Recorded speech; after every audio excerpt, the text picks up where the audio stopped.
पेश करने की। तलबे मवातबत पूरी करने के लिए कौन कौन सा गवाह लाजमन पेश होना चाहिए? नंबर 1, मुद्दई, शुफादार, प्रियम्प्टर खुद। नंबर 2, इन्फॉर्मर, जिसने इतला दी।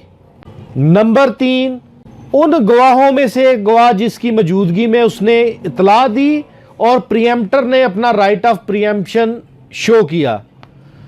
नंबर 4, दूसरा गवाह। नंबर 5, वो डाकिया जो कि वो पोस्ट लेकर गया, डाक लेकर गया। ये गवाहान लाजमो मलजूम है कि एक ही लाइन में हो। प्रियम्प्टर भी जो कहानी बयान करे, इन्फॉर्मर वो कहानी बयान करे, इन्फॉर्मर जो कहानी बयान करे, वो गवाहान वो कहानी बयान करें, और उसके बाद ये मामलात डाकिए पे आके ख़त्म हो जाएंगे। अब आपका सारा कुछ कंप्लीट हो गया, ये लाजमी है। अब क्या प्रियम्पशन का दावा मुख्तार ख़ास के ज़रिए किया जा सकता है? कोई कदगन नहीं, लेकिन वो दावा किया तो जा सकेगा, पूरा नहीं होगा, क्योंकि जिन तलबों को साबित करने के लिए प्रियम्प्टर ने खुद वो राइट, क्या उस मुख्तार ख़ास में ये राइट है कि ये प्रियम्पशन का राइट ये इम्यून करे? ये मुख्तार ख़ास,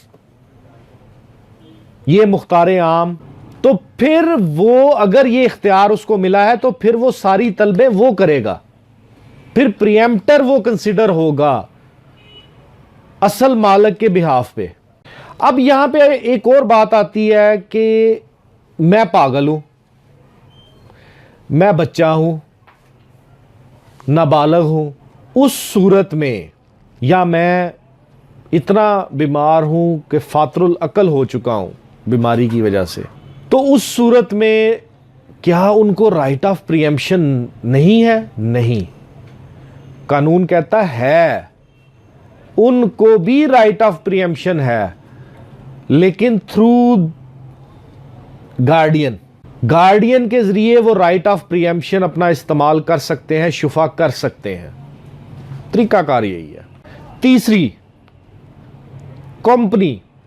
कंपनी के बारे में जहन में रख लें कि कंपनी एक इंसान है, वो एक आर्टिफिशियल पर्सन है।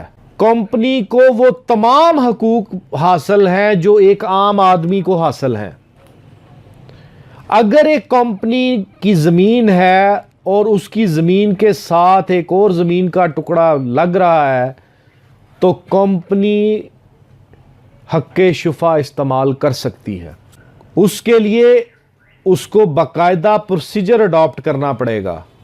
जो नॉमिनी करेंगे, नॉमिनी करे बंदा रखेंगे वो प्रियम्पशन के लिए, कंपनी के जो रेजोल्यूशंस हैं उसमें जिसको वो अपना नुमाइंदा मुकर्रर करते हैं, अगर उसमें ये राइट लिखा हुआ है कि प्रियम्पशन का भी राइट ये कंपनी के बिहाफ पे इस्तेमाल कर सकता है और प्रियम्पशन से पहले का राइट है, तो फिर कंपनी भी शुफा कर सकती है। ये नहीं कि अब वो बिक गई है उसके बाद वो रेजोल्यूशन पास करें, रेजोल्यूशन पास करके फिर वो उस बंदे को मुकर्रर करे, बंदा मुकर्रर करके तो फिर वो कहे जी कि मुझे ये राइट है। नो, बेशुमार पेचीदगियाँ आती हैं इसमें, कानूनी मुशगाफियाँ आती हैं, वो मैं आपको कंफ्यूज नहीं करूँगा। अब इसके बाद एक और मसला आ जाता है। अब शफी शरीक एक से जायद ने हक़ शुफा इस्तेमाल कर लिया, फिर क्या बनेगा? वो तो मैंने आपको बता दिया कि प्रायोरिटी बेसिस है। अगर शफी जार ने भी हक़ शुफा इस्तेमाल किया और शफी शरीक ने भी हक़ शुफा इस्तेमाल किया तो शफी शरीक प्रायोरिटी पे जाएगा। और अगर शफी शरीक एक से जायद ने शुफा कर दिया है, शफी खलीत एक से जायद ने शुफा कर दिया है, शफी जार एक से जायद ने शुफा कर दिया है, तो अगर वो जीत जाते हैं तो उनमें वो प्रॉपर्टी बराबरी के तहत डिस्ट्रीब्यूट होगी। अगर 4 शफी जार ने किए, 4 बंदों ने जो शफी जार है किया है, तो 4 एकड़ ज़मीन है तो 1-1 एकड़ मिलेगी। अगर 4 शफ़ी खलीत ने तो 1-1 एकड़ मिलेगी। अगर 4 शफ़ी शरीक हैं तो उनको 1-1 एकड़ मिलेगी। अब यहाँ पे सवाल ये पैदा होता है कि अगर एक ऐसे शख्स ने वो प्रॉपर्टी खरीदी है जो शफ़ी शरीक है, बन सकता था अगर वो ना खरीदता, अगर उसने खरीद ली है तो क्या कोई दूसरा शफ़ी शरीक उसके ऊपर हक़ शुफ़ा कर सकता है? जी कर सकता है। अगर 4 एकड़ एक शफ़ी शरीक ने खरीद ली और दूसरा शफ़ी शरीक जो है वो शुफ़ा करेगा, तो फिर आधी उसको मिलेगी जिसने खरीदा है, आधी उसको मिलेगी जिसने हक़ शुफ़ा किया है। यानी कि दोनों का राइट एक है।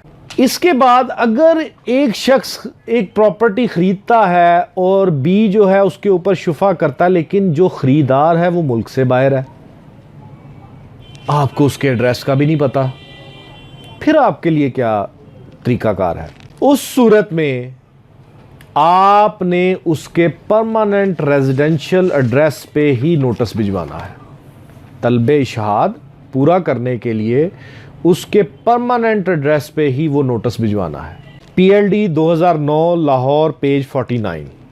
अब ये सारी चेन बन गई। इस सारी चेन में एक भी जो उसके जॉइंट्स हैं, एक भी इसमें से मिसिंग है, तो आपकी हक़ शुफ़ा की अमारत धड़ाम से गिर जाएगी।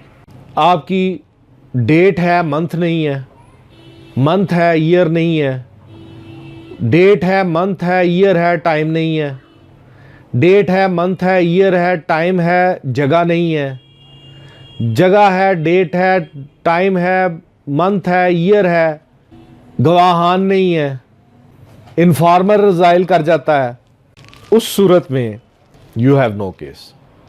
चेन नहीं टूटनी चाहिए।